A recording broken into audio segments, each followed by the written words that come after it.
So when you're thirsty, that means a signal has already been received from the kidney to the brain, from the posterior pituitary gland and the adrenal gland at the same time. Now you need a martini, just like we do.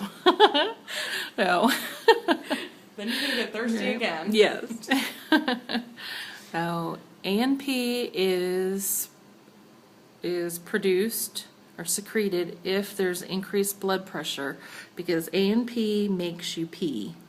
So let's see. Do you want to? Oh yeah. So if you have high blood pressure, your osmolarity is down, your sodium is down, obviously. So you get a signal from your atria, which causes the A&P, like she said, to make you pee. And so over here, you're going to have a squishy, and it's going to stimulate the A&P to make you pee. It's going to push on it and make the pee go through. It's going to expand the afferent arterial. Okay. So this overview is what the hormones do. The thirst center, if you're thirsty because you drank your martini, so then your blood pressure will be down, your osmolarity is high, so obviously your sodium's high, you're thirsty. So your kidney, this is where I get all confused, but your kidney's going to make the renin-angiotensin 2, which then stimulates the production of the aldosterone and the ADH in the posterior pituitary gland and the adrenal gland. And so they're all three working in conjunction to retain water, to decrease the blood pressure, make you pee. Okay, now. So first in your filtration, you first filtrate. To produce your filtrate, you need to get all these goodies, which is your water, 100% of your glucose, amino acids, all your electrolytes, which include your sodium chloride, potassium, and calcium, your bicarbonate, your uric acid, creatine, and urea, which are kind of the same grouping. They're all waste. And then drug toxins, like from taking drugs, obviously. And then the hydrogen, which, depending on the situation, I won't go any further on that. Then when you get your proximal convoluted tubule, this is where you reclaim substances for the body. And that's why the cilia is here, to help in the process of the reabsorption and secretion. So your reabsorption would be, you want to keep your water, your glucose, 100%, because that's your energy, sodium chloride, amino acids, potassium, calcium, and bicarbonate. You want to secrete and you want to get rid of your waste, which is your uric acid, urea, and your creatine. And also you want to secrete your hydrogen and the toxins and the drugs, which are kind of coinciding.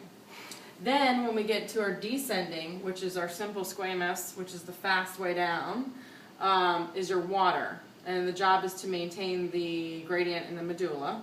That's the whole job of the loop of Henle is in the medulla, is to keep up with the concentration. So when you do come on this side, obviously we've got our sodium, which gets reabsorbed.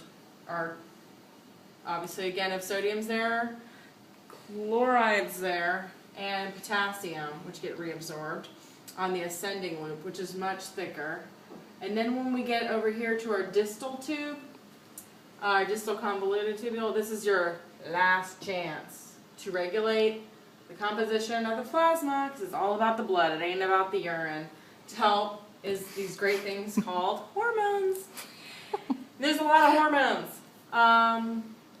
First, we have the reabsorption, what we have our last chance to get, which is our sodium chloride, our water, calcium, bicarbonate, and here, as you can see, there's water coming out, and it depends, obviously, as needed. So if you have high osmolarity, ADH will be secreted here. If you have high potassium, oh, did I do that wrong? Yeah, high potassium, your aldosterone will be secreted here, and will be put back into the tubules to go out. So those are two key hormones there. So yeah, I said if potassium is in the blood, it will, if it's high potassium, it will be secreted into the tubules. But overall secretion here is potassium. That's why these hormone is here, the aldosterone. And the hydrogen will be secreted here. I think that's it for that part, right? Yeah. And then at Potassium, hydrogen, and wastes. and waste, yes, because we're trying to get rid of everything. Last chance, yeah. So then, if you have again the hormone factor here, what if your osmolarity is high here at the collecting duct? Again, that's the I'm thirsty factor. The ADH is still going to be helping out here. It will be reabsorbed into the blood. Am I saying that right? Note, aquaporins only reabsorb at a faster rate as needed. So they'll be put into play to reabsorb when are they reabsorbing? When you need to increase the amount of water in your urine. When you need to increase the amount of water in your urine, which will be when you're When your concentration gradient is off. okay. And then you have your Work again. excretion, which I have nothing here. Excretion is the end of the road, so it's pretty much urea, creatine, creatinine. I can't spell. But basically, those hormones are there because they're helping maintain, so you don't get dehydrated. So that's it.